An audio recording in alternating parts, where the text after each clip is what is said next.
Boa noite. Estamos começando o primeiro encontro de aderecistas. É uma ação promovida pelo Laboratório de Caracterização e Adereços e pelo projeto de extensão Núcleo de Criação. Hoje, o professor Carlos Alberto Nunes, professor de adereços da Unirio, que é o vice-coordenador do LACAAD e do Núcleo de Criação, vai ser o mediador desse encontro para a gente conversar sobre os adereços, mercado de trabalho, formação, e os nossos convidados são o Newton Katayama e o Renato Marques. Então, Carlinhos, as monitoras, né? Nossas monitoras desta atividade, a Isabela Godin e a Mariana Oliveira. Muito obrigada pelo trabalho de vocês. Tenham uma boa noite. Com a palavra, Carlinhos. Boa noite a todos, é um prazer enorme estar com vocês aqui hoje, e também com o Newton e com o Renato, porque são duas pessoas que são atuantes no mercado de trabalho, fazendo adereços também, né? Porque dentro desse mercado a gente acaba atuando em várias áreas.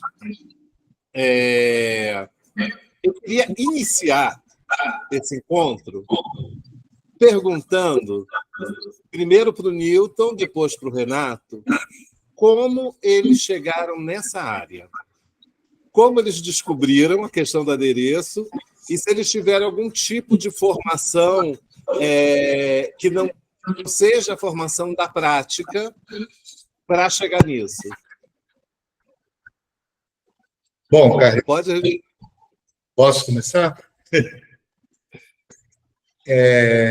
Em 1980 para 81, né, a minha esposa me apresentou o tio dela, o Pedro Lousada, né, que nos convidou para começar a ajudar ele a fazer alguns adereços para uma inauguração de um shopping.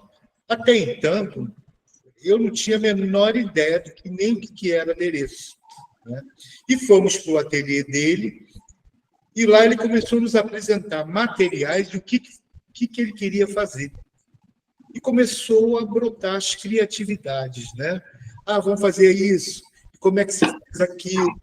E a gente começou a entender devagarzinho o procedimento.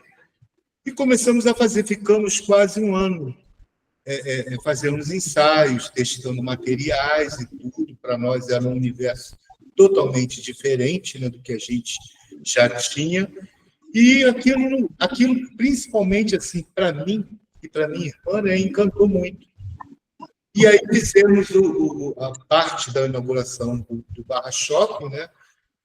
E aí paramos, né? Por exemplo, não tinha muito mercado naquela época, né? Então paramos, mas continuamos a conviver com Pedro Lousada, né? Que aí em 85 surgiu o Rock in Rio, que ele fez também várias peças lá, né, com o Roberto Medina. Eu tive o prazer, na época, de conhecer o Roberto Medina na casa dele, né, que era um sonho de todo mundo, né, sonho principalmente dele, uma realização. E aí começamos a fazer peças, né? Foi daí que a gente começou a perceber que o que a gente sempre estava fazendo seria alguma cópia de algum original. Por exemplo, o Rock in Rio foi um copo da Pepsi, né, que nós fizemos lá. Então, assim, a gente percebeu que essa profissão, a gente, no futuro, seria capaz de transformar tudo que é real, né, uma televisão, um carro, uma pessoa, né, um objeto, qualquer coisa, em cenográfico, objeto cenográfico. Isso era magia, né? Legal. E você, Renato, como é que foi que você descobriu isso? Eu liguei agora. Acho que dentro do adereços mesmo, o meu início foi bem formal dentro da Unirio, com Carlinhos. Dentro da matéria de adereços, não me lembro nem quantos adereços tinha lá, de quantas matérias. E, tipo, para mim foi me achar, me encontrar muito dentro ali. Já trabalhava com teatro até antes de entrar na Unirio e tal, mas dentro do adereço, da cenografia, né? E mais específico do adereço, me encontrei muito nessa coisa de explorar material, de encontrar caminhos e soluções diferentes para resolver problema, né? Tipo, muita coisa assim, a forma meio que eu vejo essas questões até, né, de como transformar em cenográfico é resolver problema, né? Tipo, achar e descobrir a cada trabalho sempre tentar buscar investigar alguma coisa nova. Mas foi, para mim, dentro do adereços, foi dentro da Unirio. Na Unirio eu fiz monitoria de adereços, então, tipo, foi um lugar onde, né, tipo, me encontrei, né, profissionalmente ali onde começou a jornada. Muito legal isso, né? Porque é engraçado que eu sinto também comigo isso, né? Porque eu entrei na Unirio para fazer atuação, fazendo atuação, curso de atuação, eu descobri que eu era cenógrafo e mudei de curso. E tendo essa vivência com Pedro Lousada, eu me formei aderecista, porque eu sentia...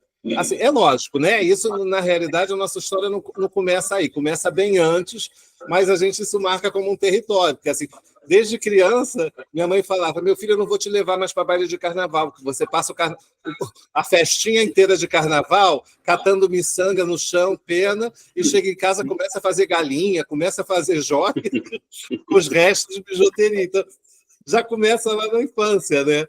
A gente já tem uma tendência a ir parar nesse território. Mas foi realmente na universidade, e com esse contato com Pedro Lousada, que eu fui descobrir que essa coisa que eu já fazia meio que desde criança chamava adereço. E aí é lógico que a gente acaba tendo contato com outros materiais e tal, e é uma coisa que eu falo, né?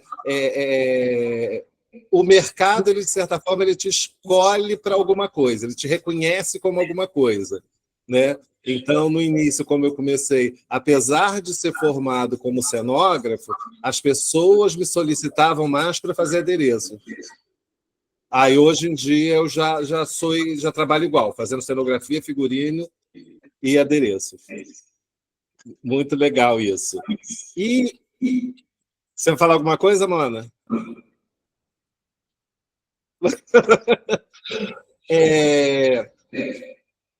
E depois que vocês se descobriram aderecistas, com essa entrada no mercado de trabalho, como tem sido isso?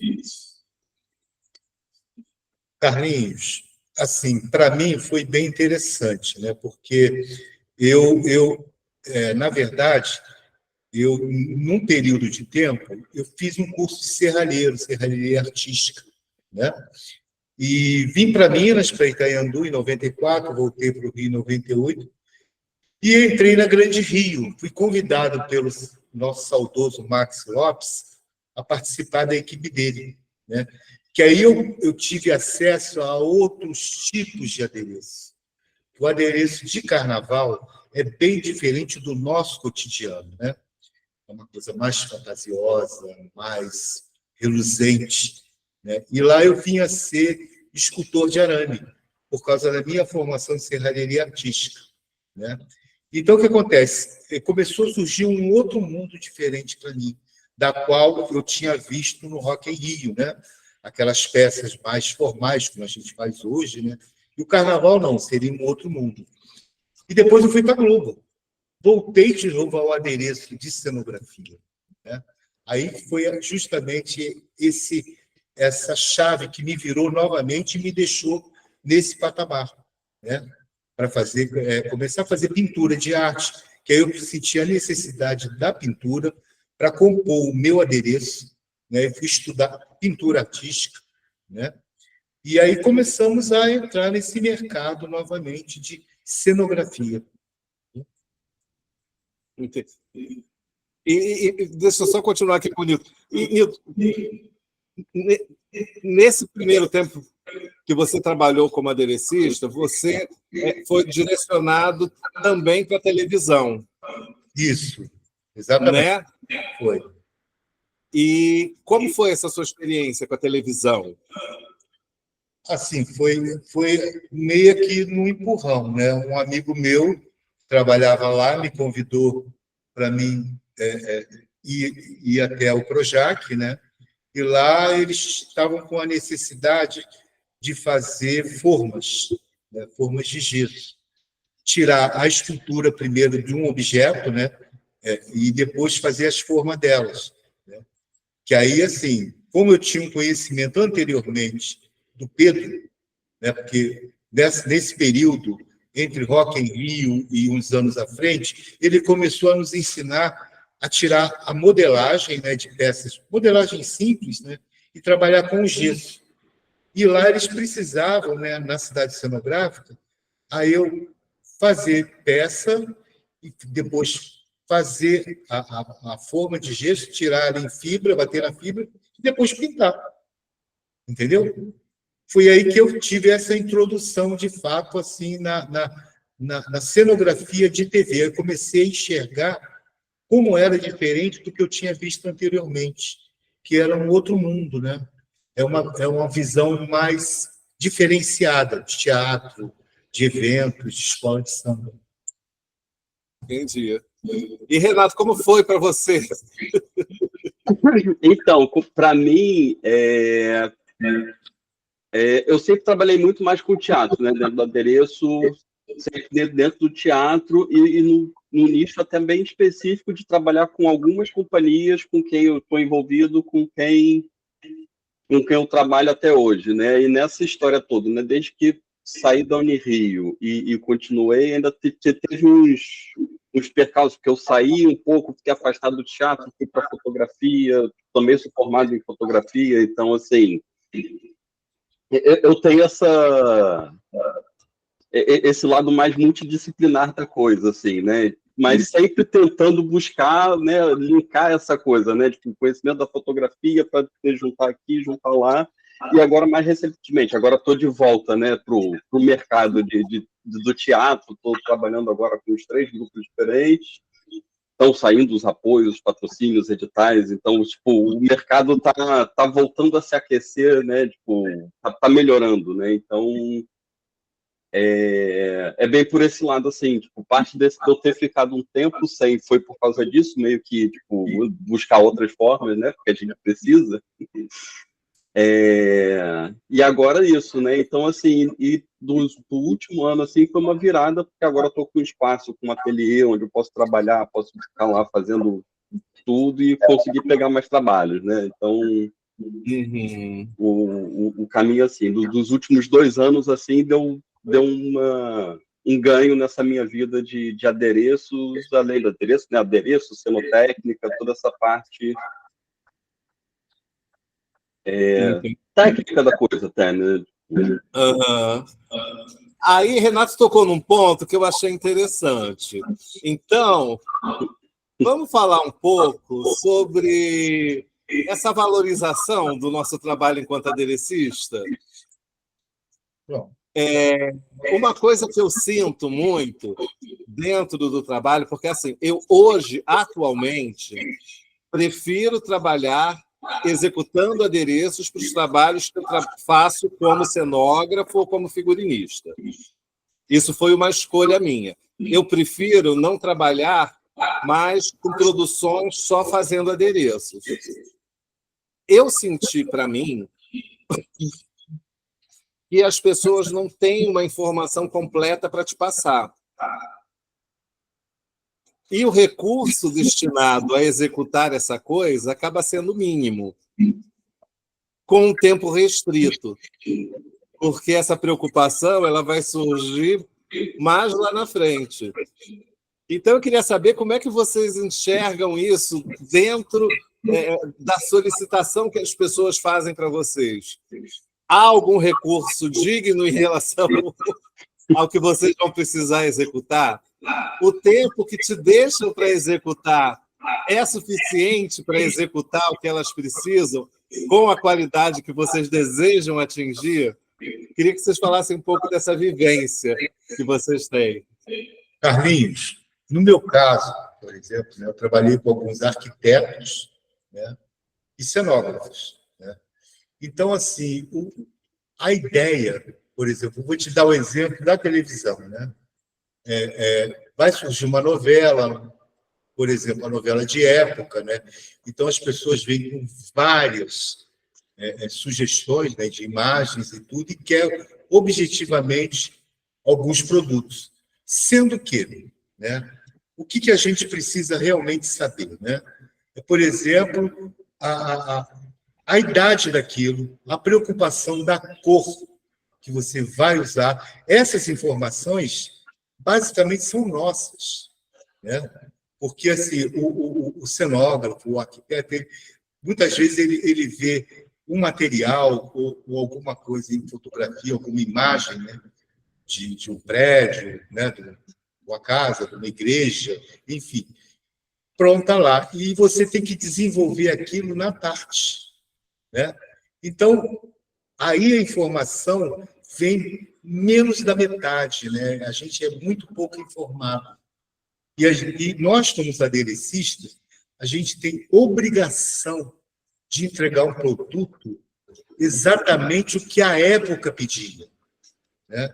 Então, veio o nosso estudo à parte. E aquele negócio, né? É uma corrida, porque o tempo é curtíssimo, né? Você, muitas vezes, tem que vir à noite fazendo estudo, pesquisando os materiais, que muitos objetos, às vezes, por exemplo, de repente, o teu cliente, no caso, né, o arquiteto lá na televisão, o cenógrafo, ele te pede, por exemplo, peças extremamente enferrujadas, né? Aí você tem que lembrar de alguns trabalhos passados, ou ter visualizações, saber como que aquilo vai se comportar para a câmera, né? Então, isso é uma preocupação nossa e é um estudo nosso e não nos vem informado. A informação é do produto pronto. O teu cliente está te pedindo. Eu quero isso. E você vai estudar tudo aquilo. Por isso que é muito importante a pesquisa, né? Pesquisa tanto de visual, como pesquisa de material, pesquisa, enfim, um todo. Para você não se pegar de calça riada. E, Renato, como tem sido para você isso? Emendando isso, é um pouco isso assim, né? Como eu sempre trabalhei muito, né? Sempre com os mesmos cenógrafos, ou trabalhando, né? Em trabalho que eu estou fazendo também a cenografia, já estou envolvido, né? Dentro dessa... Quando surge algum trabalho, né? Que seja de fora, alguma coisa, né? Tipo, nesse tipo, que eu topo fazer, né? Porque também, às vezes, aparecem umas coisas e você já sente, né? Aquela vozinha, tipo, não, melhor não, porque... Realmente, aí acontece isso, ó, não tem tempo, não tem recurso, tipo, você tem que saber chegar e falar, ó, o que você está me pedindo, não dá para executar, posso fazer isso, posso fazer A, entregar A com o que você está me fornecendo, mas uma coisa que eu sempre faço quando surge, tipo, quais são as referências, né, tipo, você já tem referência do que você quer? Exatamente. Tipo, e isso é muito importante, né, tipo... A ação do objeto em relação à cena, né, onde ele vai ficar exposto, né? Isso é muito importante. E a referência, porque se a pessoa não tem referência, como é que a gente vai dialogar? Porque ela vai estar falando A, eu vou estar ouvindo B e eu ainda incluo uma coisa muito importante, né? Eu e Carlinhos já passamos algumas histórias juntos e a gente até falava muito sobre isso. Iluminação.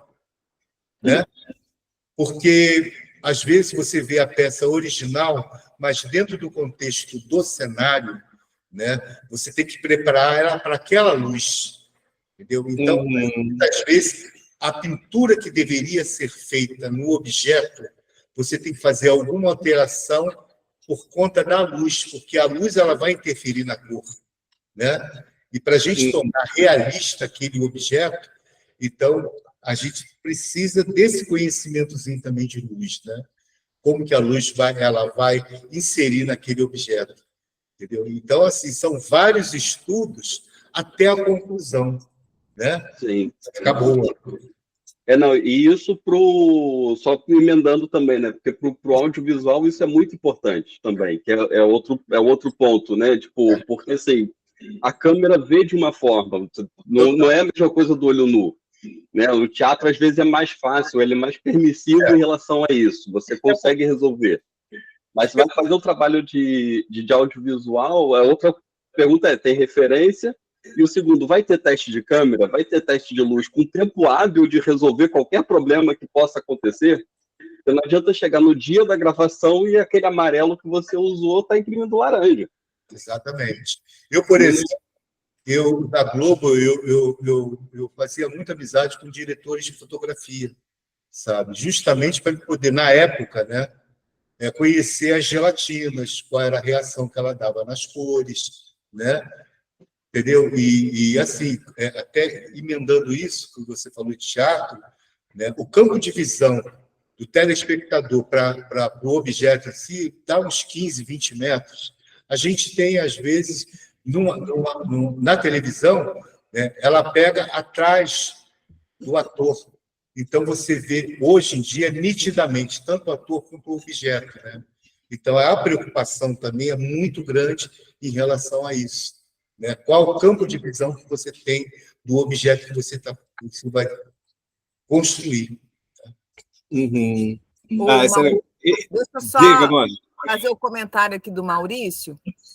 Maurício Pedrosa, ele diz: a referência é fundamental, são poucos os trabalhos que chegam por referência e croquis. Exatamente. Lá na universidade, eu tento falar para os alunos que o objeto tem que ser pensado de trás para frente. Exatamente. O que ele tem que parecer ser? Né? Como ele é utilizado? E muitas vezes você tem que descobrir isso no ensaio, porque não te passa essa informação. Né? Assim, eu preciso de uma cartola preta.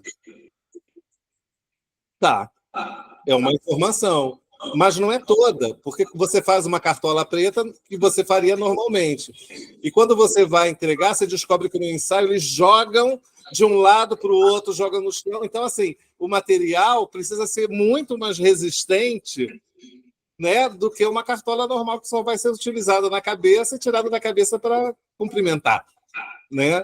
Então, E assim, eu estou falando que essa opção que eu tive de só trabalhar nos meus espetáculos era por conta disso, que o tempo acabava, às vezes, sendo o mínimo para executar. Então, assim, você não tem tempo de ir no ensaio para poder saber como aquilo é utilizado, e quando você pergunta para a pessoa não te dá uma informação completa. Então, eu preciso de uma arma dourada. Tá. Armas temos desde a Idade Média até hoje, e armas do futuro. Então, a imaginação é o limite, né? Que época? Preciso de uma arma que a peça se passa nos anos 70. Tá, então reduzimos a 300 armas. Mas para as 300 armas... Então, assim, aí eu falo para a pessoa, então tenho que colocar no meu orçamento a pesquisa e a execução, né? Aí a pessoa falou, não, mas a pesquisa não precisa. Precisa. Ou então, assim, me manda uma imagem da arma que você quer, aí eu só vou te cobrar a execução, porque senão eu tenho que te cobrar a pesquisa e te enviar essa pesquisa para você me dizer o que você quer. Então, isso ia me dando uma dor de cabeça tão grande que eu falei, não, prefiro trabalhar só nos meus espetáculos, porque aí eu já sei o que eu quero, eu já sei como é utilizado. Então, isso foi uma opção minha. É lógico que, às vezes, eu entro em umas roubadas que um amigo liga no meio da noite, desesperado, querendo alguma coisa de manhã. Então, acaba tendo que fazer. Como pergunta, desculpa interromper aí. Como que vocês fazem assim para atualização de materiais, de técnicas? Se é a partir de cada trabalho ou se vocês já também vão estudando naturalmente, né? Já é um hábito. Eu vi uma determinada material, já vou tentar entender aquele material.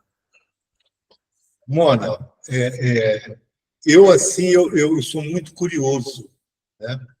Então, eu estou sempre pesquisando alguma coisa, sabe? Um material que eu vi na internet, aí eu vou buscar ele, saber como ele se procede e como ele reage em relação a outros materiais, porque muitas vezes, quando você recebe uma encomenda e vai pesquisar o material, certamente você erra, né? Na hora de compor com aquele material. E se você tem uma pesquisa anterior, ou saber a substância de muitos materiais, como ele foi composto, o que acontece? Vai te facilitando na hora de manipular ele, né? Você já fica com uma garantia maior, né? Com uma tranquilidade maior.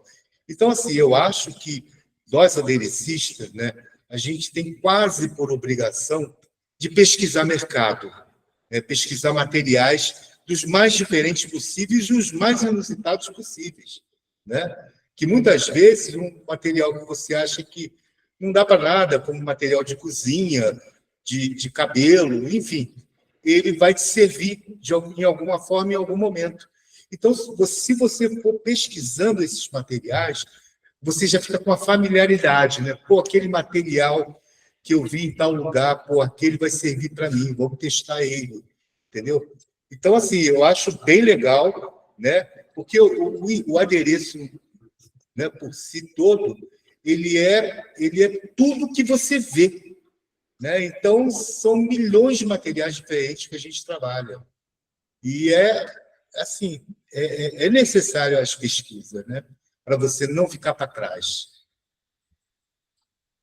Isso é exatamente isso, assim, vou só complementar que é um pouco isso, né, dentro da pergunta, né, tipo, se a gente já trabalha com material ou se só vai usar, né, no trabalho, né, se já pesquisa antes, tem essa pesquisa de sempre estar, né, entrar em loja e coisas e descobrir, estar pesquisando para ir formando quase que uma biblioteca de materiais e chega em algum trabalho específico, acontece muito, né? Tipo, não, nunca trabalhei com material X, vou aproveitar esse trabalho para fazer, né? Tipo, porque também o tempo às vezes não permite, né? A gente está sempre trabalhando, sempre fazendo, mas quando surge algum material que fala, opa, não, esse aqui eu quero, então, tipo, se eu tô com tempo, eu vou pesquisar, vou fazer alguma coisa, vou fazer exercício mesmo, né? Tipo, para poder experimentar, para chegar na hora do trabalho, descobrir quais são os limites dele, né? E até aí também o material, né? Tem material que é para estrutura, tem material que é acabamento, tem diversas camadas de onde o material é aplicado, né? Assim. Eu vou até incluir, Renato, sem querer te interromper, né, um acontecimento, uma coisa que aconteceu bem lá atrás. O Carlinhos, numa determinada época, ele foi para o Sul. E chegando lá, ele, naquelas curiosidades que a gente tem que não para, né, ele me trouxe de presente um potinho com pó de fósforo, né?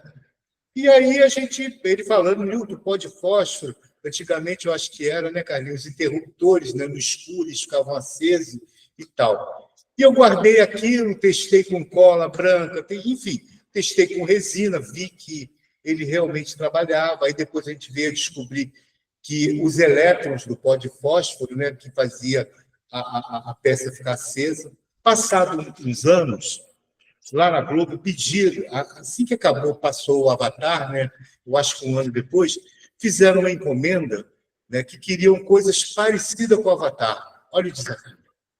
Aí que eu fiz, eu me lembrei do pó de fósforo. Fiz um teste lá na Globo com pó de fósforo, né, e depois, no departamento da Globo, nós fomos procurar aonde existia esse material. Achamos na Alemanha, né? Que, por um acaso, esse material que eles usaram no filme Avatar. Olha só aonde foi parar o pó de fósforo do Carlinho. Entendeu? Então, por isso que eu digo da pesquisa, né? Que o material que eu tinha quase 7, 8 anos atrás, levei para a firma, fiz o teste, deu certo, e fomos buscar na Alemanha. Eu não vou dizer que ficou idêntico, né? Porque são produções, né, diferentes, né? Mas assim, ficou muito parecido o funcionamento. Porque aí, chegando lá, a gente conversou com o pessoal da engenharia elétrica e eles descobriram a carga certinha para ativar os prótons daquela tinta fotoluminescente. Agora eu me lembrei o nome. Essa hoje com facilidade no mercado. Fotoluminescente. Né? Isso é legal, a pesquisa. Tem, e dentro, só emendar aqui, aí está entrando no específico, tem isso, tem que saber, porque não é qualquer luz que ativa, é um componente de onda específico que vai fazer ele reagir mais ou reagir menos. Então. E nós fizemos várias pesquisas em cima disso, não foi, Carlinhos, no passado? Sim. Né? E era bem curioso aquilo, sabe? A gente vê o produto que dá uma carga de luz.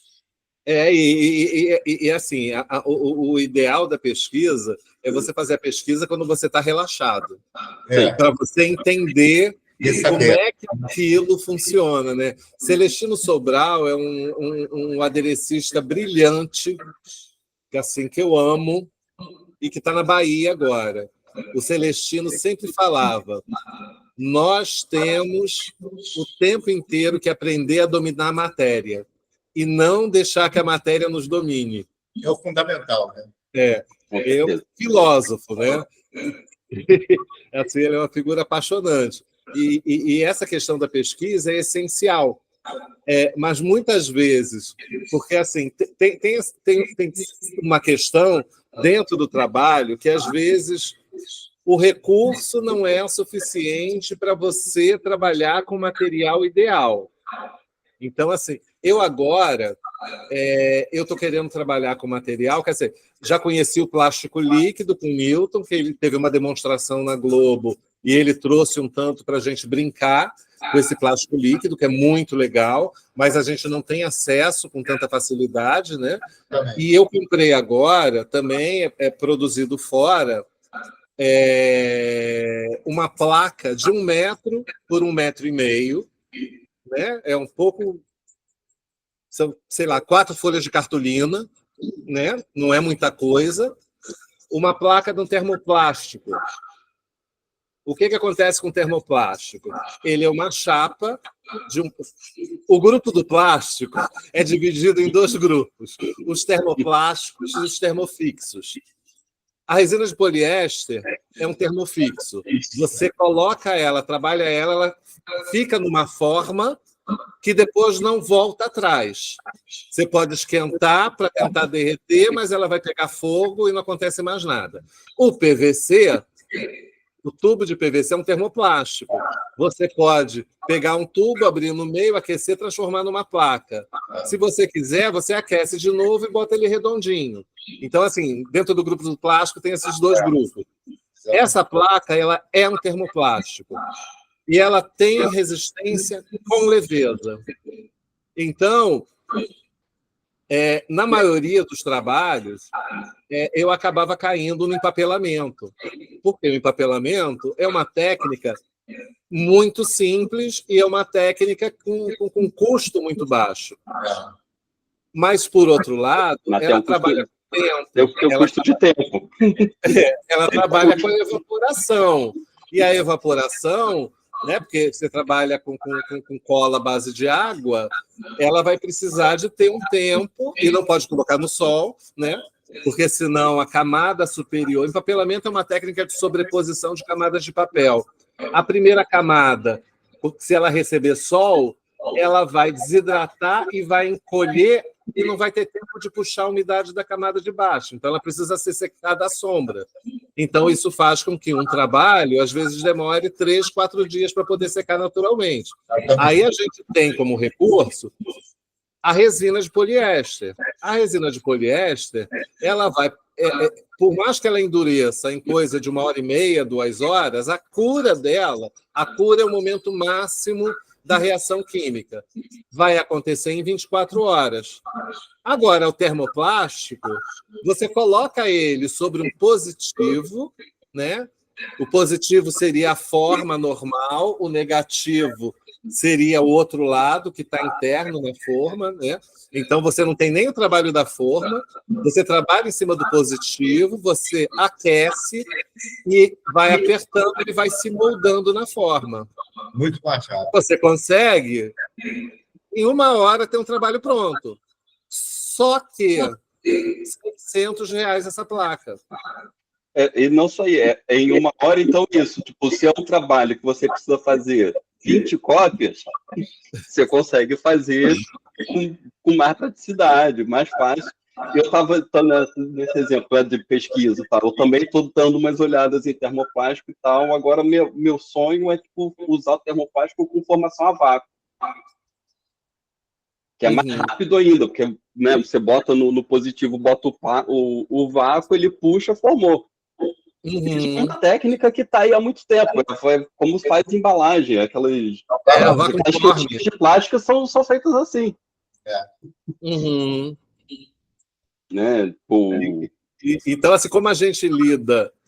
Porque eu estava vendo isso que o Luiz estava falando, que essa vivência da Globo, a Globo, por ter recurso, pôde trazer um material de fora, né, para que o produto saísse com a melhor qualidade possível. Mas já no mercado de trabalho do teatro, acaba que o recurso é mínimo, né? Então, por mais que a gente tenha um material ideal para que aquilo saia com uma qualidade maravilhosa, nós temos que conseguir essa qualidade maravilhosa, muitas vezes, com material que é inadequado. É verdade. Sim. E eu acho que você estava falando ali, eu te interrompi, mas é isso também, é pensar nessa coisa do recurso, que o tempo também é recurso. Tempo é recurso, então é isso, fazer o empapelamento que demora, que tipo, é horas de trabalho que você está gastando ali, que poderia estar fazendo, claro, que se está secando, você não está lá, né? Está fazendo outras coisas, mas tem que entrar na conta do cálculo, né? Do cálculo de valor. Por isso que é interessante a pesquisa, por quê? Porque, assim, como você estava falando, né? A questão do recurso e o tempo. Né? Se você pesquisar e pesquisando sempre o mercado, você vai encontrar o meio termo disso. Né? Por exemplo, o material que é carésimo, né? Vai te dar um produto pronto em muito pouco tempo, um material que você tem em mãos, né? Com custo baixo, porém demora muito, e você vai buscar entre os dois, né? O que a gente acha no mercado. Nem sempre você encontra, mas você vai encontrando os paliativos, né? E, de uma certa forma, vão contribuindo com o teu trabalho, não é verdade? Tu vê a nossa evolução de material, né?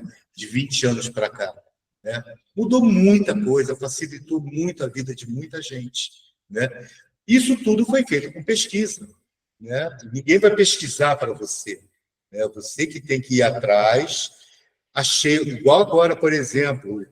Por coincidência, eu e Carlinhos, a gente estava vendo a mesma coisa. A biocerâmica, né? Algumas pessoas conhecem, outras não. Eu já vou começar, a partir do mês que vem, fazer teste com ela, né? Que é a casca do ovo.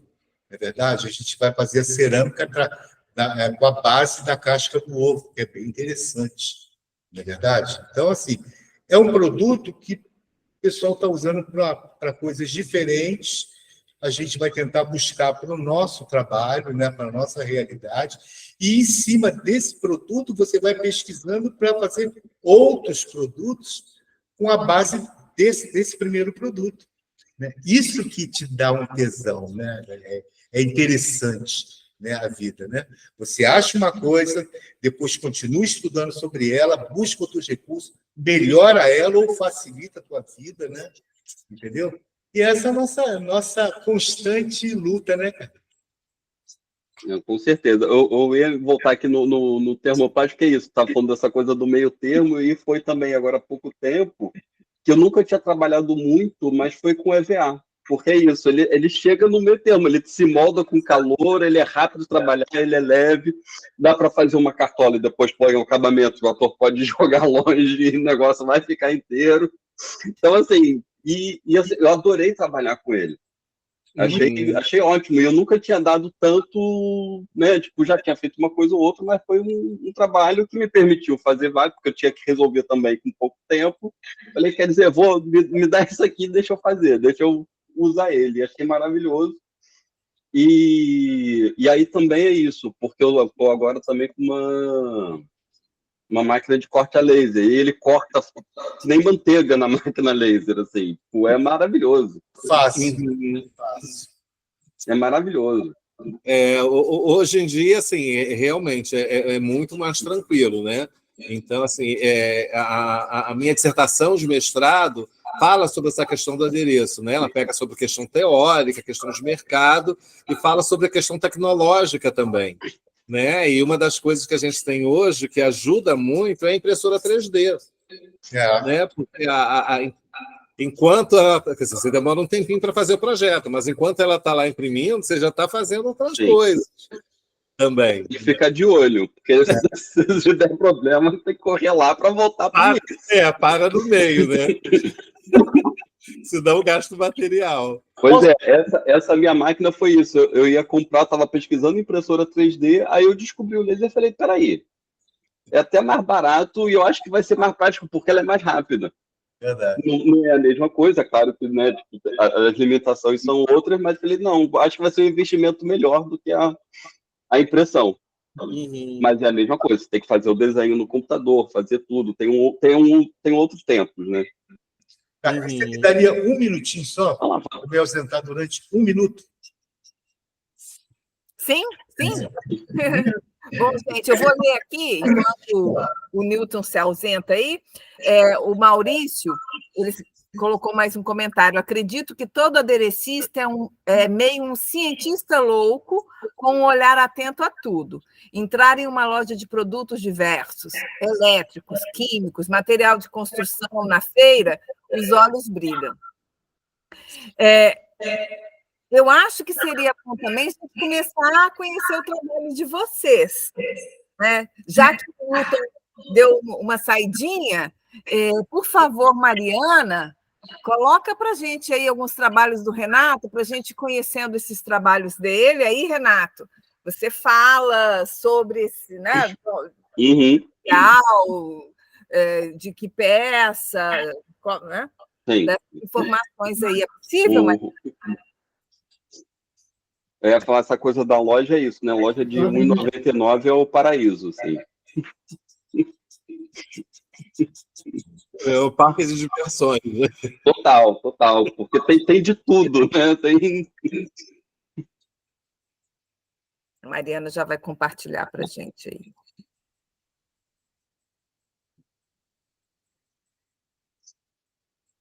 Mona, enquanto a Mari está compartilhando, eu só vou avisar para o pessoal que eu vou compartilhar de novo o link de presença nos comentários, para quem não acaba demorando para chegar um pouquinho.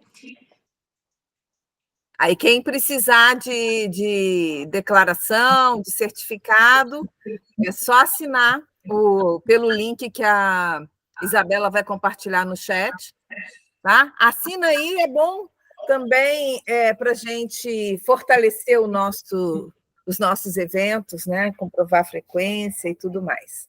Mas uma hora chega também a declaração, quando a gente conseguir terminar aí o semestre, o pessoal voltar da greve, né, para fazer as declarações. Obrigado, gente.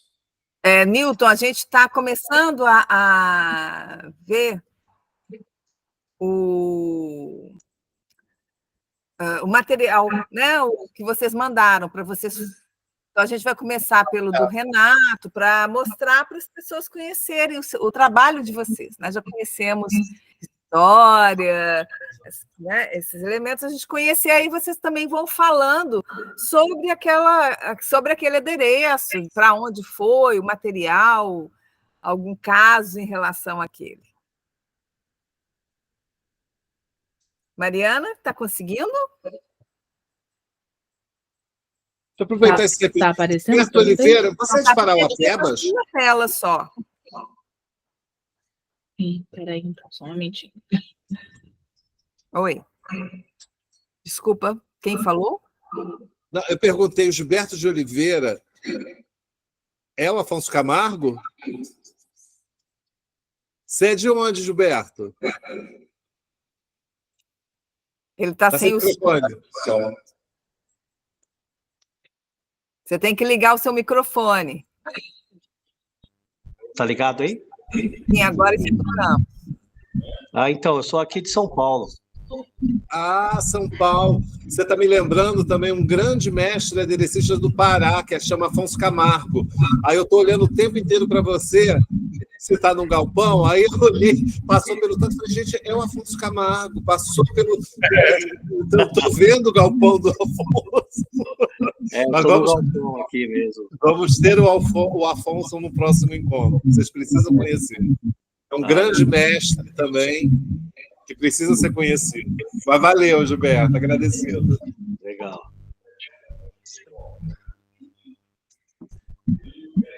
Vamos ver. Mari, consegue? Como está aí nossa... Eu estou tendo um probleminha técnico aqui que não está me deixando apresentar. Deixa eu ver se eu consigo... Já baixei aqui? Deixa eu ver se eu apresento aqui.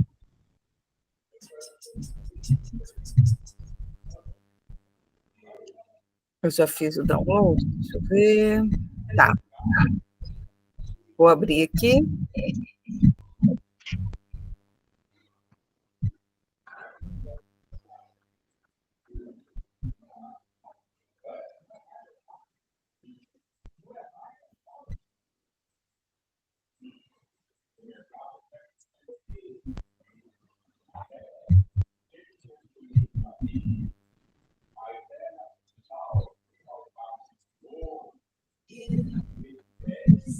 Pronto. Está conseguindo ver? Sim. Estou com essa... Eu acho que está dando para ver, né? Eu não sei. Vou aumentar aqui.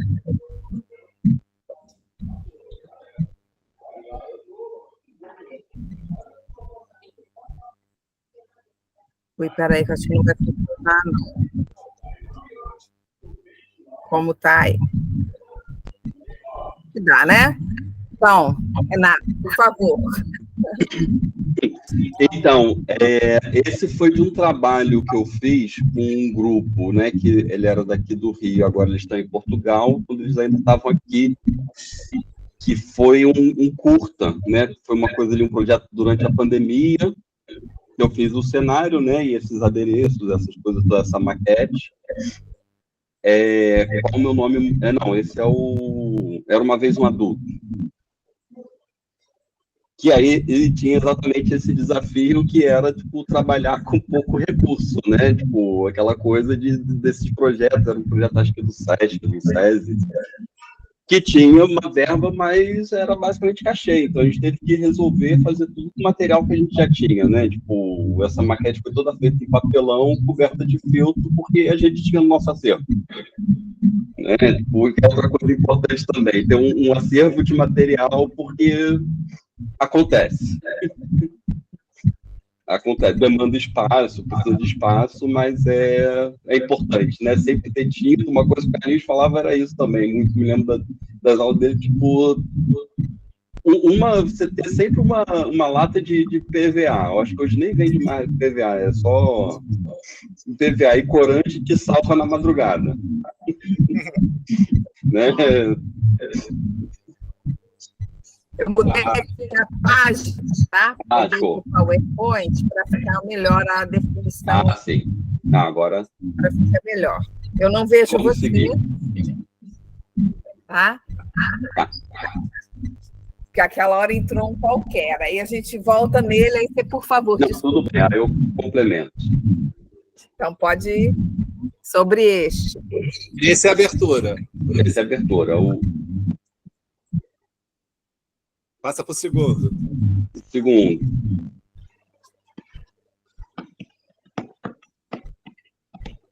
Tá dando para... Eu não vejo você, gente.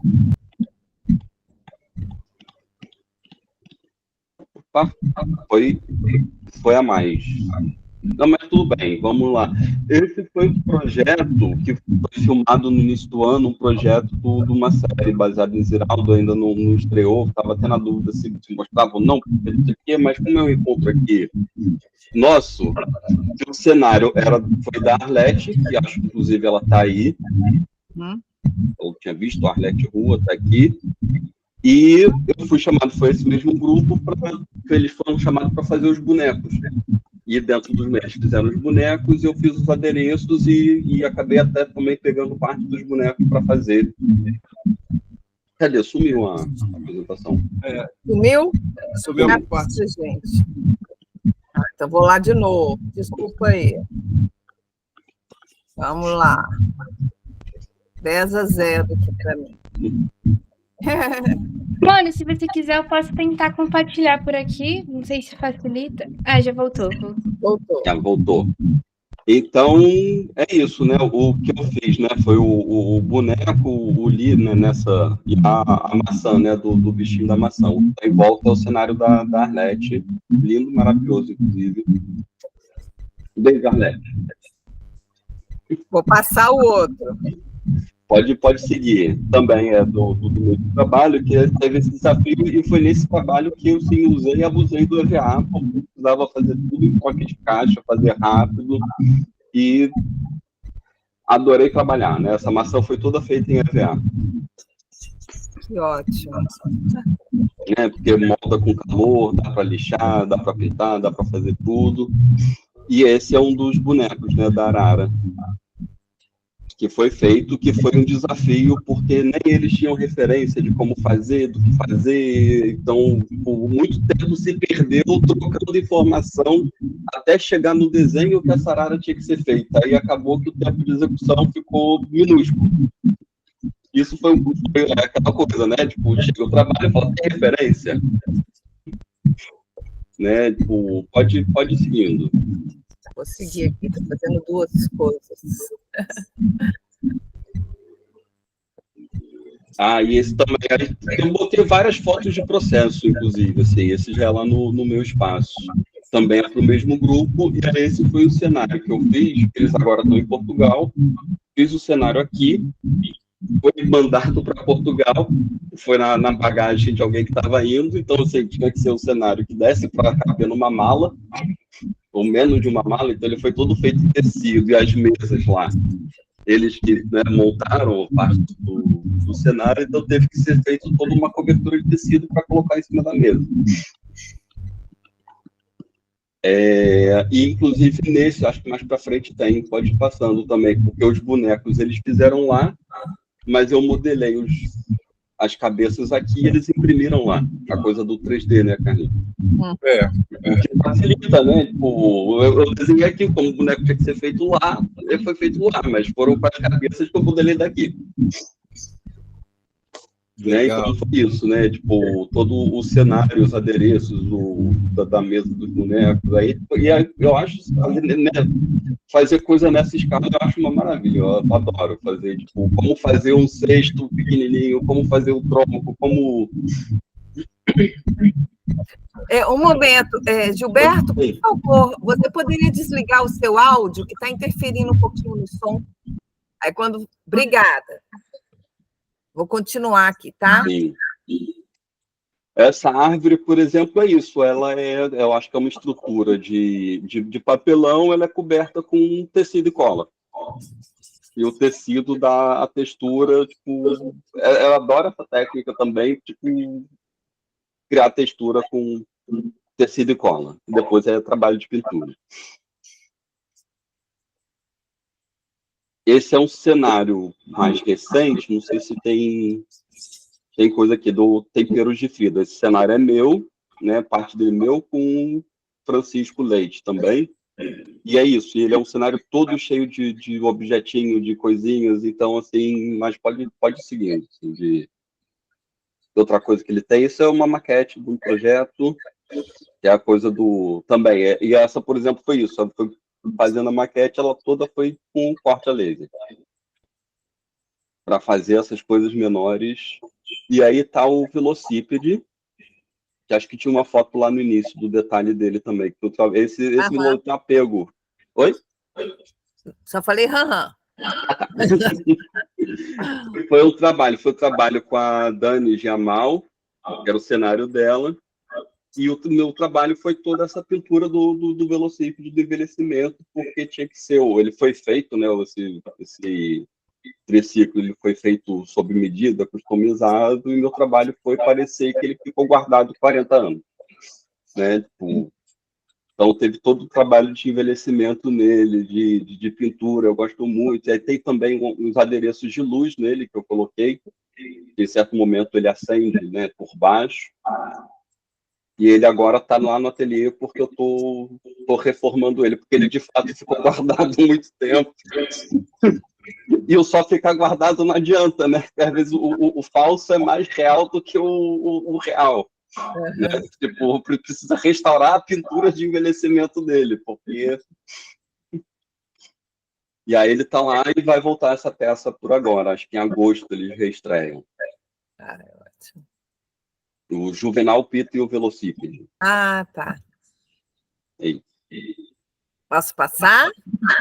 só um detalhe ali das cabeças que eu fiz, né, que acho que vão entrar lá, esses aí são os primeiros estudos que eu fiz em massa, porque mesmo tendo que modelar em 3D para mandar, Aham. eu não sou não tenho essa manha toda com o programa, né?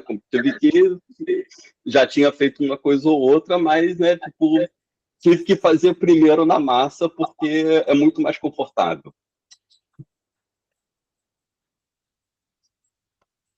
Né? Aí são dois trabalhos, né? Um deles é o boneco que ele veio também para eu mexer. Né? Ele está até sem cobertura da onça suarana, que é essa que foi modelada aqui, eles imprimiram lá. Aí agora eles vieram para o Brasil, trouxeram, deixaram aqui e daqui a pouco ela volta. E o outro também foi uma série de TV, que acho que está passando também, que eu fiz o cenário e os adereços. E aí nesse a gente usou e abusou dessa técnica de cobrir coisas com tecido e cola para fazer madeira. Fazer tronco. Muito bom. Aí são os 3D. Isso já no computador, né? Esse foi no computador. Esse foi todo feito no computador para ser impresso em 3D. E esse era por onde eu comecei, né? Isso foi por onde começou. Ótimo. Muito legal, Renato. Muito legal. E é isso, né? O objeto ele tem que parecer ser. Ele não precisa ser. Isso. Né? Tem que parecer ser. Sim, porque é isso. O próprio Velocípede é isso. Ele ficou muito tempo guardado. Ele estava completamente poeirado. Então ele estava sem contraste. Uhum. Né? Uhum. Tipo, é legal. Tá mais envelhecido do que era quando eu fiz. Uhum. Mas ele precisa retocar porque ele precisa ganhar o contraste que para o palco precisa para passar esse envelhecido. É. E é uma coisa que eu e o Nilton conversávamos muito sobre essa questão de envelhecimento, né? Qual a nuance de envelhecimento? Porque se você ultrapassa o limite, ele passa a estar sujo. Sim. E está velho. É bem interessante. Sim, e aí também entra referências de pesquisa de referência para saber onde é que enferruja mais, onde enferruja menos, tipo, onde que tem que aplicar as texturas, quais cores. Tinha demanda, né, da Dani, a cenógrafa, né, de dela querer também puxar mais para um lado, alguns pontos com aquele enferrujado mais verde, mais para cá, mais para lá, então tem todo um... E até de onde ele estava, né, Renato? Por exemplo, se ele está numa área urbana, né, recebe muito pó de asfalto, né? Então o envelhecimento é um tipo. Se é mais para uma área rural, né, aí o envelhecimento já passa a ser de outro tipo, independente de ser parede ou objeto. Ele já vem com aquele pó mais da terra, né? Sim. É uma outra coloração de envelhecimento. Essas pesquisas também são muito interessantes. Sim. Não errar, né? Não errar onde está, como foi. E isso é uma observação da vida, né? Porque se a gente for para a roça, a gente vai olhar que todas as casas na Barra ela tem um envelhecido que pega um tom terroso. Quando a gente chega na cidade, é acinzentada essa sujeira. É do cinza para o preto.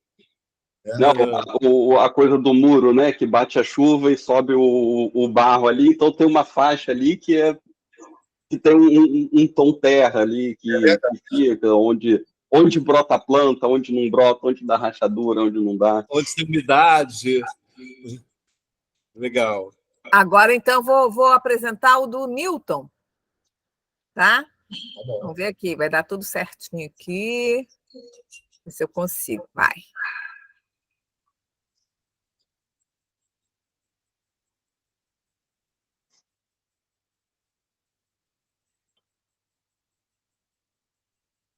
Ficou lindo. Ficou lindo, né? Que ela estava perdendo o trabalho da Mari aqui, do que ela tinha feito. Muito bom gosto. Aí, Newton. Esse é só a abertura, tem que passar para o primeiro desenho. É? Primeiro slide. Eu não, aqui eu realmente não vejo, peraí. Isso foi para o segundo. Mas tudo bem. Ah, é porque tem um delayzinho. Deixa eu voltar. Eu passo, mas ainda tem um delay. Isso. Essa, coincidentemente, é um trabalho, eu e Carlinhos, né? A gente estava fazendo uma peça junto, né? E foi nos encomendado esse material. Essa couve-flor, o interessante dela, né? Porque para ela ter essa textura toda, você tem que tirar do original. Né? Você pega uma couve-flor e tira a forma da couve-flor, né? Para ter o detalhe exato de uma couve-flor, né? Os outros não, os outros dependem muito da pintura, né? Por exemplo, o salame, o queijo provolone, né? Você pega uma peça de isopor, né, e tal, empapela, e depois vem com o recurso da pintura, mais a parafina, né? Que é para dar esse tom do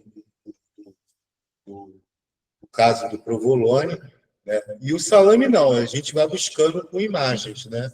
Você pinta primeiro, depois você dá esse tom mais esbranquiçado, né? Onde o salame recebe o ar, e ele começa a dar esse fundo, né? Então, essa foi a minha observação nesse meu primeiro trabalho. Pode ir para o segundo. Já foi? Chegou aí? Ainda não. Ainda não. Foi, gente, tá lento. Esse espetáculo foi a Feira de Maravilha do Barão de Munchausen. Eu não me lembro o nome de ninguém. É tanta peça que a gente fez, né?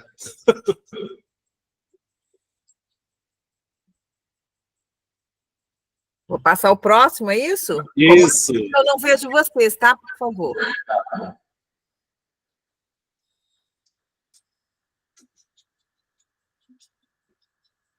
Ainda está no primeiro. Isso. Passou para o terceiro.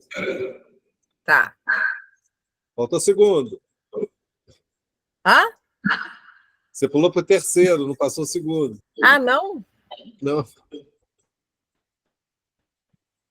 Pronto.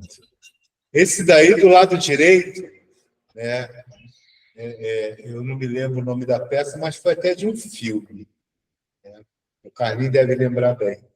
Esse bolo, por exemplo, nós fizemos lá no meu ateliê, né, Carlinhos? Esse bolo foi feito para a Ópera do Malandro. Isso.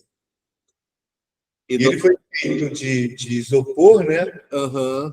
Racha Eva, como o Renato estava falando do Racha Eva. Né? A Eva entrou na forração. Exatamente, as forras, aquelas flores são flores cenográficas mesmo, né? Flores que a gente compra plásticas. E o vaso foi esse não, esse foi desenhado, foi feito a base dele toda em argila, né? E depois tirado a forma, e aí a gente começou a fazer reprodução dessa pintura, né? Que eu não me lembro bem, se parece muito um vaso chinês, né, Carlos? E ele ficou bem bacana, né? Do lado direito foi da mesma peça que a gente tinha comentado anteriormente. Do Barão de Munchausen. Foram queijos, né? O frango ainda estava na parte de cima, ele estava só no empapelamento, embaixo ele já recebe a pintura e um brilho. O outro lado, o queijo, por exemplo, eu tive o cuidado de cortar ele e fazer aqueles movimentos dentro, como se você fosse cortando o queijo e ele fosse meio que rachando, né? Então, eu observei um queijo para poder reproduzir esse. Ficou bem legal. Pode E ir pro aí próximo. ele tem uma coisa desses objetos assim que assim, precisa fazer porque é isso, porque às vezes o feito é mais real do que o real também. Acho que cai dentro dessa. Né, se bota um queijo ali, tipo, hoje não imprime tanto, Exatamente. Não é teatral. né? Aqui, por exemplo, foi um hidrante que o Rio Design Center da Barra me encomendou, né, no efeito PET, e eles queriam um hidrante real, né? E aí está a primeira fase do lado esquerdo, a primeira fase dele no isopor, a segunda no empapelamento, né? Aí depois levou uma massinha e tudo para poder dar a parte lisa dele, e ele foi pintado, né, com tinta PVA e o verniz, né, a base d'água, para dar esse brilho. Entendeu? Eu gostei muito desse trabalho também. Do lado esquerdo são pedras cenográficas, né, que a gente quis colocar, e eu assim, eu perguntava muito para o cliente, eu gostava muito de perguntar para o cliente se as pedras que ele queria eram perto da água ou longe da água. Que se elas for perto da água, ela tem o respingo, né, da água, e ela vai dando aquele fungo escuro. Então, normalmente ela é escura. E a pedra longe da água, não, ela recebe só o sol, né, sem esse resíduo de fungo. Aí ela fica mais clara, né? E a própria textura muda, né? Exatamente, total. Isso tudo é observação, né? Por exemplo, essa imagem do lado direito foi um boneco de gelo para a companhia Pequod, né? E o diretor de lá, o Miguel Velhinho, né? Junto com o Carlinhos, que era o cenógrafo, e a gente foi conversando, né? E buscando assim, o que era esse boneco, né? Como ele seria. E a gente veio, sabe, trabalhando junto a ideia até chegar ali. No final, eu não tenho imagem do outro, mas ele derrete. Né? Você se lembra, cara? E ele derrete, aí fica aquele bloco de gelo derretido, e parte deles ainda. Porque tinha um boneco que era manipulado, que era esse, que era de resina. Isso. Mas no final da cena usava um boneco que era feito de gelo. Que aí o boneco ia se desfazendo. Ele vai derreter. Do lado esquerdo, foi para uma escola de dança, até que minha filha dançava, né? A escola de dança Betty Boop, e eles queriam fazer uma representação do Oscar, né? Eu tenho uma miniatura do Oscar em casa. Aí o que eu fiz? Eu fiz uma escultura de isopor. Essa peça aí foram feitas duas. Então, ela foi toda empapelada em cima da escultura de isopor. Ela tem umas 20 camadas de empapelamento, mas era assim, um sanduíche, né? 3, 4 camadas de empapelamento de papel, uma lâmina de resina. 3, 4 para poder ficar uma peça dura e resistente. Que é um trabalho bem interessante esse. Ficou bem bacana. Esse daí é interessante porque assim, um conhecido me pediu um personagem do Guerra nas Estrelas. Eu nem sabia quem era. Né? Era um filme chamado General Grievous. Aí me disseram qual era o Guerra nas Estrelas, eu fui ver o filme e eu fiquei sabendo que esse boneco só existia físico. Um que um rapaz fez na Alemanha e só. Né? E ele ia concorrer num concurso que ia ter no Rio, um ano depois, do JediCon, que é o pessoal da Lucasfilm, né? Que patrocinava e eram os juízes. E, por um acaso, a gente ganhou o prêmio dele. Bem interessante. Ali dentro tem um rapaz ali dentro, que ele se movimenta, né? Entendeu? Aonde está o pescoço, está mais ou menos a cabeça do rapaz. Né? E, graças a Deus, assim, a gente ficou muito feliz com esse resultado desse General Williams. Esse outro foi na Globo. Esse, por um acaso, seriam umas luminárias para o programa Mais Você, da Ana Maria Braga. Né? A gente fez esse globo de copinhos de plástico e depois iluminamos ele. É um trabalho bem interessante. Que massa! Isso é lá na Globo. Eu estava ali. Tiraram a minha foto. Né? Da hora, hein? Esse daí, do lado esquerdo, ele é bem atual. Né? Ele foi um pedido aqui da Secretaria da Assistência Social, que eles queriam colocar um símbolo da bandeira, né? Que a bandeira é constituída de dois rapazes, louros de coisa, e tem uma ema no meio, que Itaiandu é a ema na pedra, né? Em linguagem indígena, não sei qual. E ela foi constituída por colherzinhas de plástico. Ali tem 2.400 colheres. E não foi feita de isopor, que aqui a gente tem um recurso muito... Aqui é muito difícil comprar o isopor, é muito caro, né? Eu fiz ela no arame, na tela de viveiro e empapelada com tecidos e papéis, tanto a pedra quanto a escultura. Do lado direito foi uma feira para a filha do Zeca Pagodinho, né? A Lili, e eram duas esculturas. Essa daí é um corpo de uma mulher, toda forrada em grama sintética em cima, e eu coloquei flores artificiais embaixo. Ficou bem bacana também. Nossa, que trabalho. Esse daí é interessante. Esse daí foi por 20 mil léguas submarinas, né? Uma peça de teatro que nós fizemos, eu e Carlinhos. Carlinhos era o cenógrafo. Uma curiosidade, que o primeiro tubarão desse tinha 2,5 metros. Quando nós fomos no primeiro ensaio, era um pequeno peixe tamanho do artista, do ator, né? Ele precisava ter 4 metros, sabe? Aí nós deixamos no primeiro com 2,5 metros, e eu fiz esse aí com 4 metros de comprimento. A boca dele tinha que engolir a cabeça daquele ator Mohamed, que era o capitão... Mohamed Rafut. A média era o capitão Nemo. Então, quando a boca abria, né, ela tinha que meio que quase engolir a cabeça dele. Né? Então, aí nós tivemos que fazer 2 tubarões desses. Ficou bem bacana. Caraca, mano, que isso? Esse daí é o famoso Nautilus, né? Para a mesma peça, né? 20 mil léguas submarinas. Ele navegava assim, pendurado, bem interessante. Ele foi feito todo em papel cartão, isopor, né? Milhões de taxinhas, borracha Eva, prato de saladeira de vidro, enfim, né? Aquelas pesquisas que a gente vai fazendo, buscando o material mais próximo. Né? Ficou bem interessante também. Esse daí foi um evento da Mega Rampa, que foi feito lá na Apoteose, da Garnier.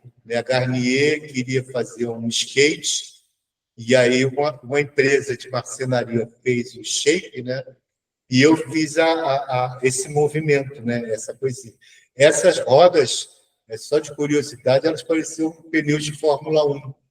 E a curiosidade ali que ele balançava, que eu coloquei borracha nas borrachas, e você pegava as rodas e fazia esse movimento, ele realmente balançava. Foi bem bacana. Que loucura.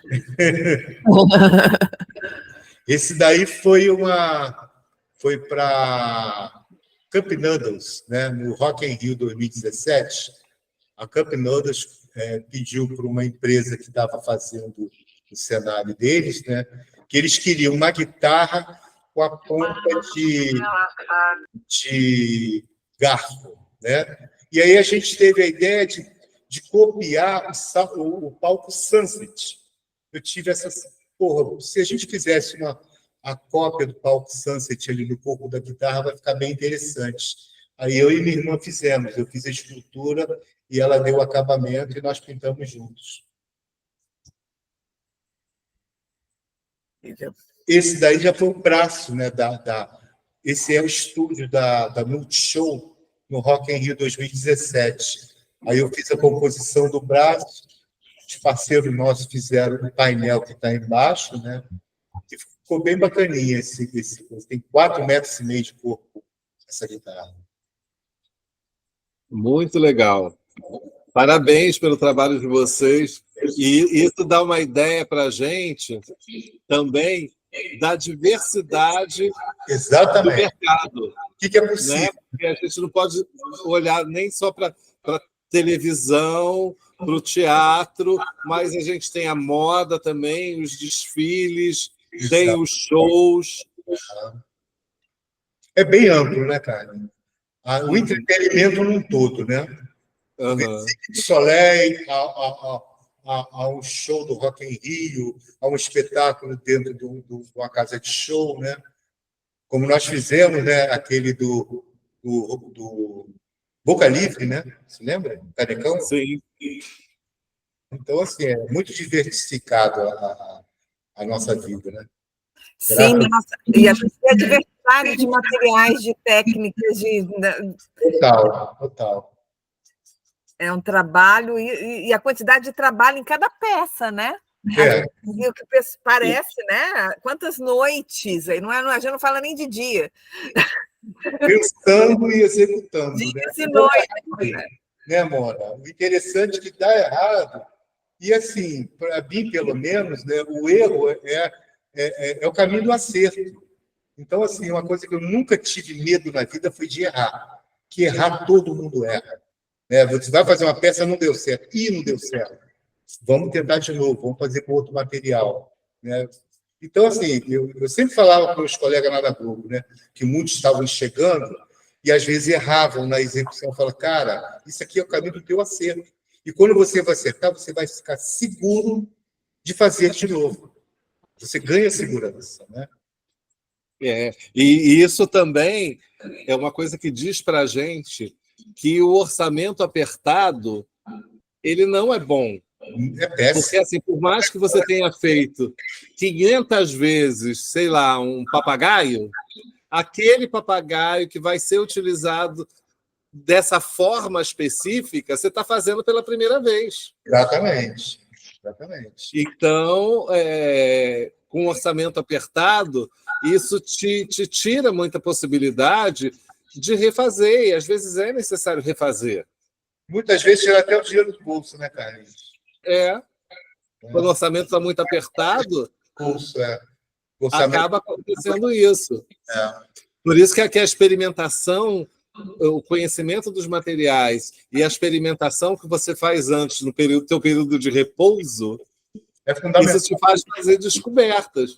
Né? Porque, às vezes, o que você tentava fazer, você não conseguiu, você errou, mas esse erro pode ser o certo para um próximo trabalho.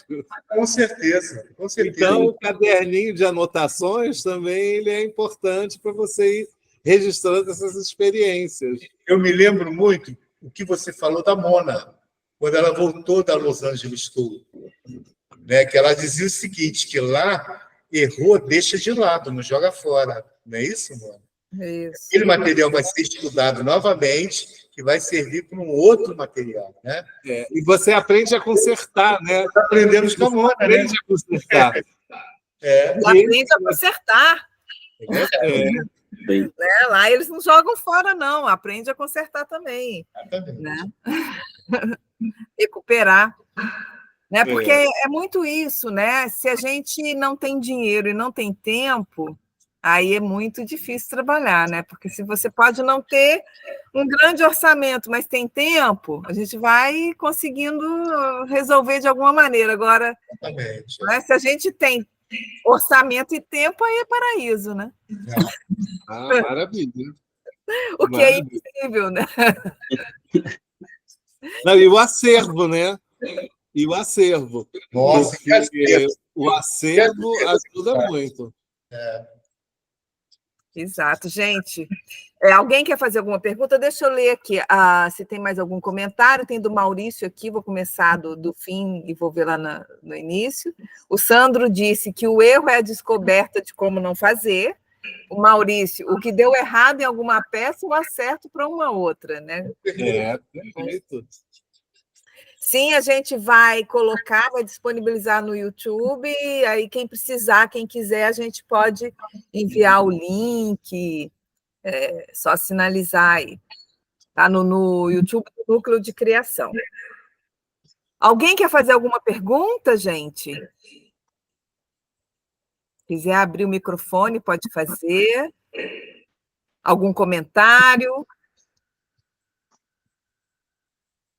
Eu queria fazer um comentário, não é nenhuma pergunta, mas eu queria muito, muito, muito agradecer aos dois convidados e ao Carlinhos por esse encontro, porque a gente já vem aqui de uma grande linha de encontro de caracterização, né?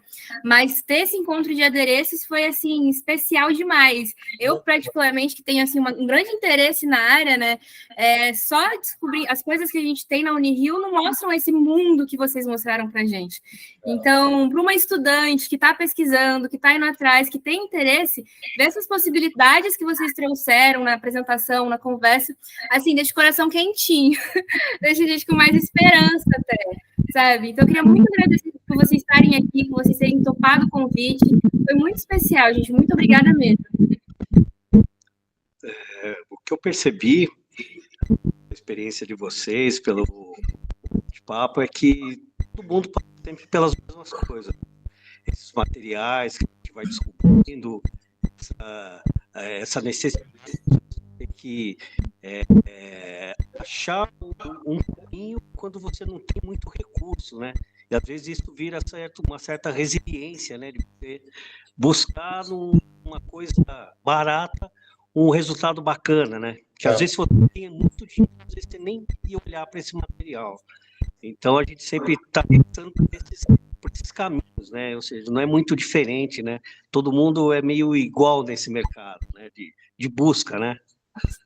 Exatamente. Obrigada. Maurício?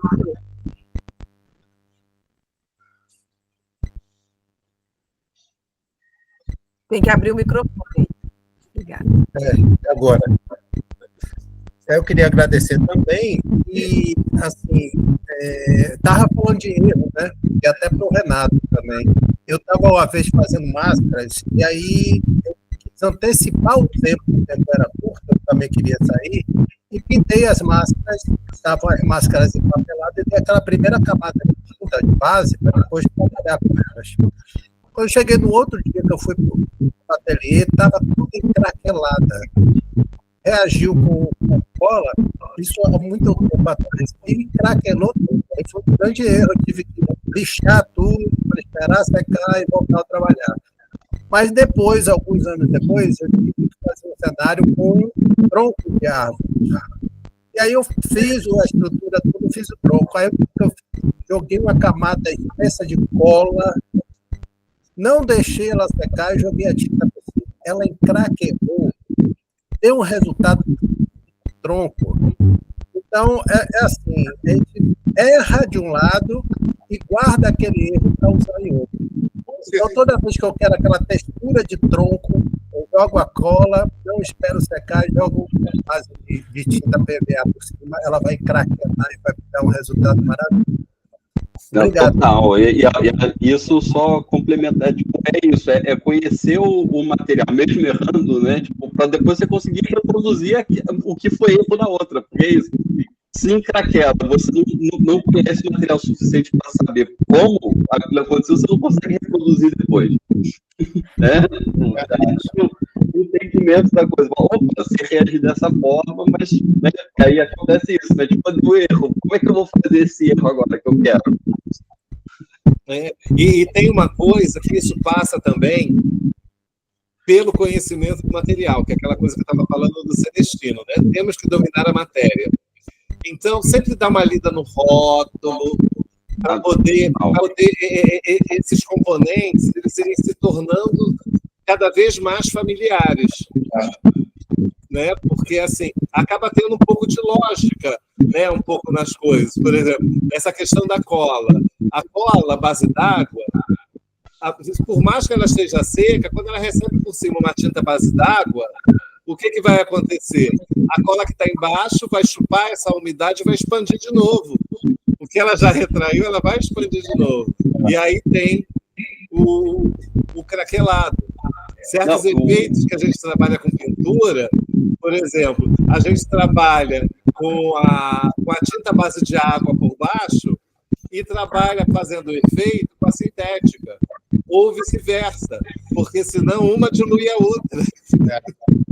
Então, você fala isso para quem trabalha mesmo, né? Tipo, para um marceneiro que faz o acabamento. Tipo, não se faz isso. Não faz. Você quer controlar. E o rótulo é esse, né? Porque assim, por mais que a cola esteja seca, tem lá o tempo na lata, né? A cola branca tem um tempo de curva também, que se está seca ao toque. O tempo seco ao toque, o seco total. São duas secagens. Se você não respeita, acontecem coisas. Acho que tem alguém com o microfone aberto. É o Gilberto. Por favor, Isso, perfeito.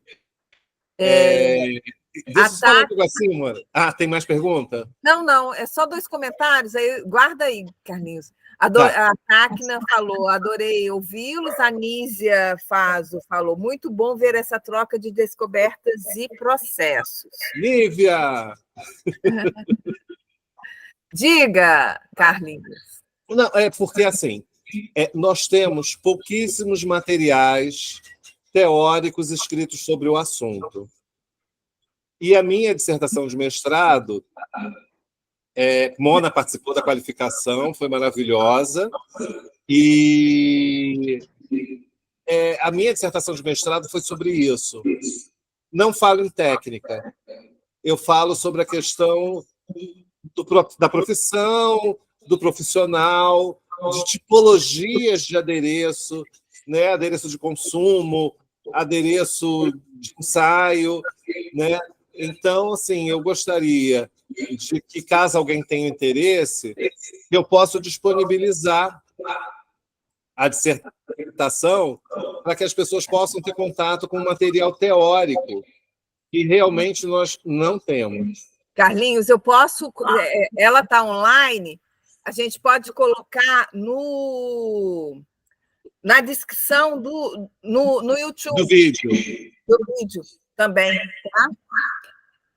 A Ieda, antes de passar a palavra para a Mariana, vou ler aqui no chat, tá? A Ieda falou, obrigada pela oportunidade, além de rever e escutar queridos, ver trabalhos lindos e se identificar com a busca de várias possibilidades de experimentos com materiais. Está sendo muito bom. A Nívia já falou que quero, a Sol falou que tem a sua dissertação, né? E a Maria Vilar falou que adoraria ter o link da dissertação. Mariana, pode falar. Oi, boa noite, gente. Eu queria primeiro reforçar as palavras da Isabela, agradecer muito vocês terem aceitado o convite. E eu queria só fazer um comentário que eu fico muito feliz, eu tenho muito interesse na área de adereços, estudando cenografia, realmente é uma parte que me chama muita atenção e que eu tenho muito carinho por.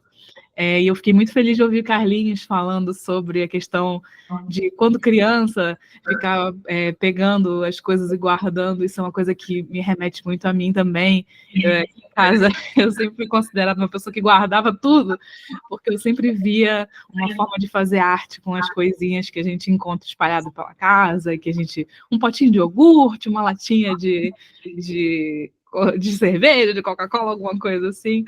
Então, ver os trabalhos de vocês e como que a gente pode ser criativo com esses materiais e fazer arte de um jeito tão bonito e tão sustentável também me deixa muito feliz.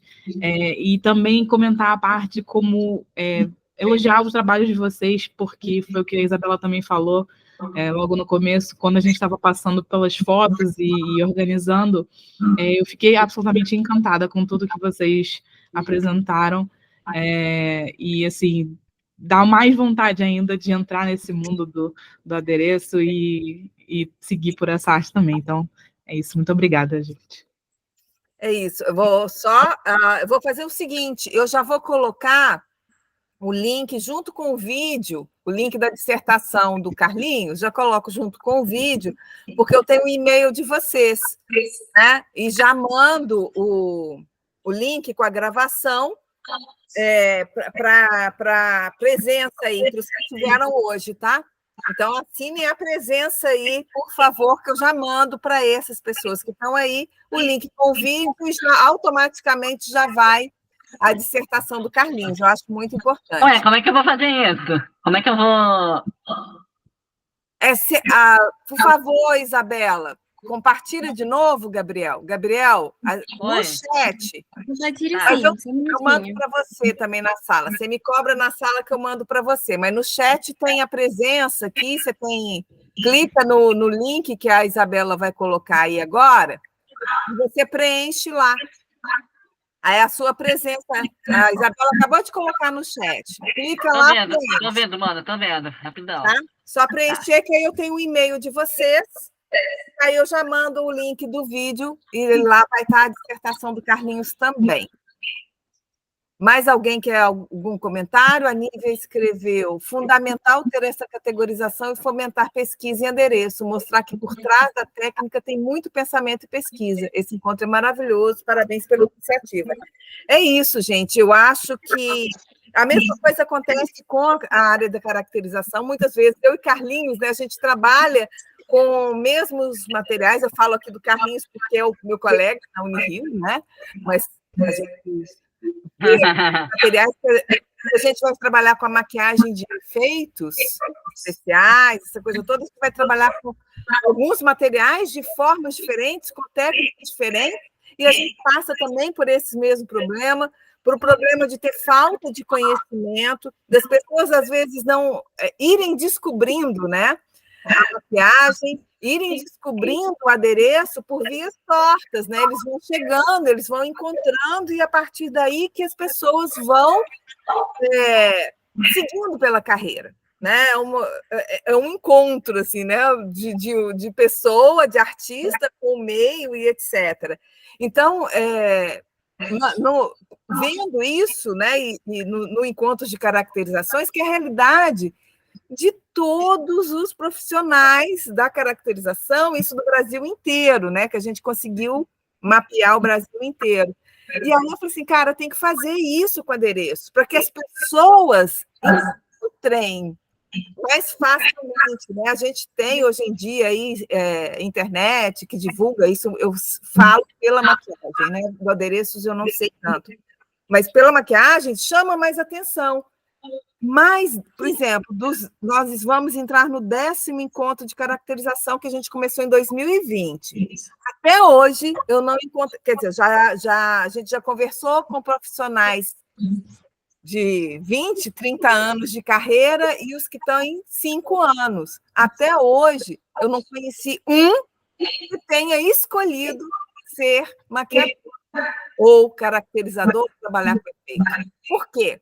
Não tem visibilidade, agora está tendo mais em relação à internet, mas lá na formação, lá no fundamental, o que vai de arte ou de teatro é a cena, a dramaturgia, e essa parte tão importante não é abordado. Então, está na formação. Então, é esse intuito que a gente está querendo colocar, né, para dar visibilidade para que as pessoas saibam do trabalho que não é aquele estalar de dedo, que não é de um dia para a noite, que são vários dias e várias noites. Né? É muito pelo contrário. Agradeço imensamente vocês, Newton, Renato, Carlinhos, que está aqui, parceiro de projeto, e vamos lá, né, dar continuidade. Eu gostaria de fazer um agradecimento aqui ao CRAS e à Secretaria de Assistência Social, que me cedeu esse lugar aqui maravilhoso para eu poder fazer essa entrevista, né?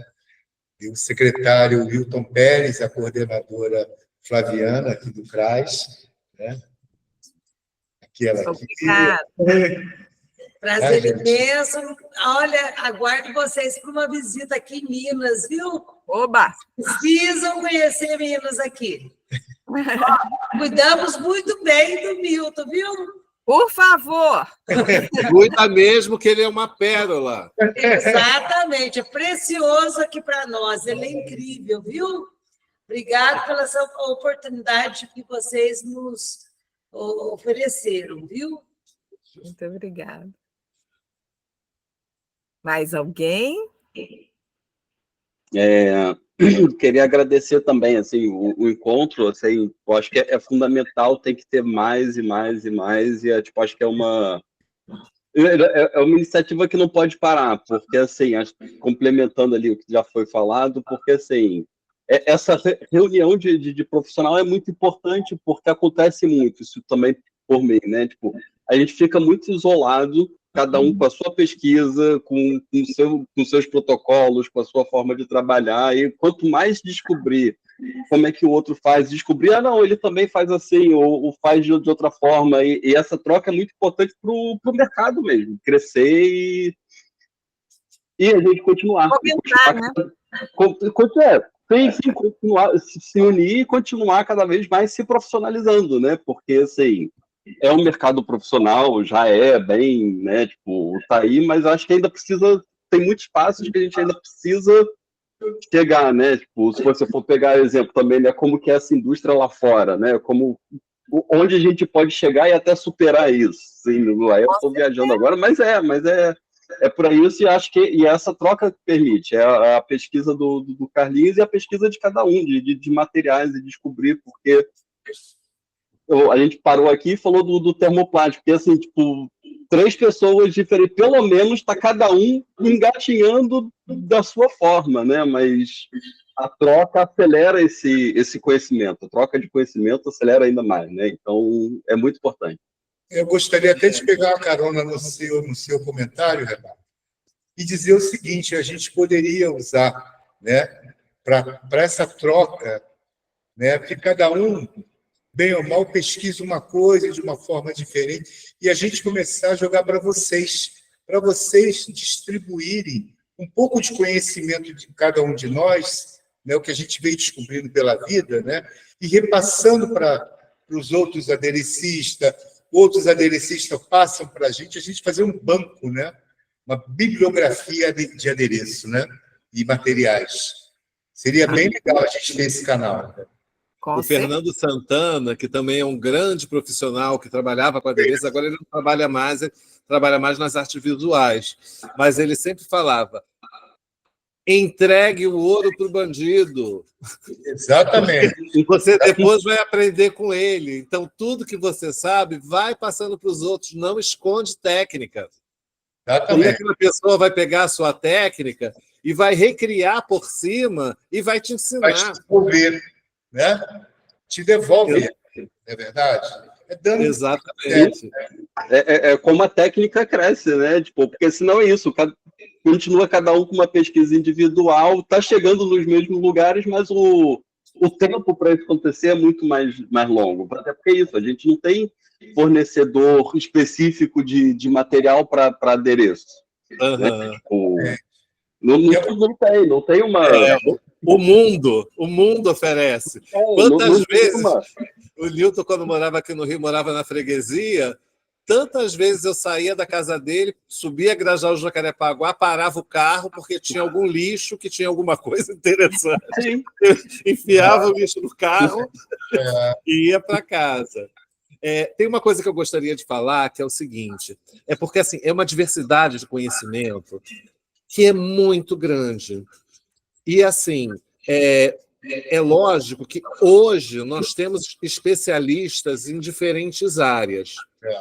Mas o aderecista é aquele que não é chapeleiro, mas faz chapéu.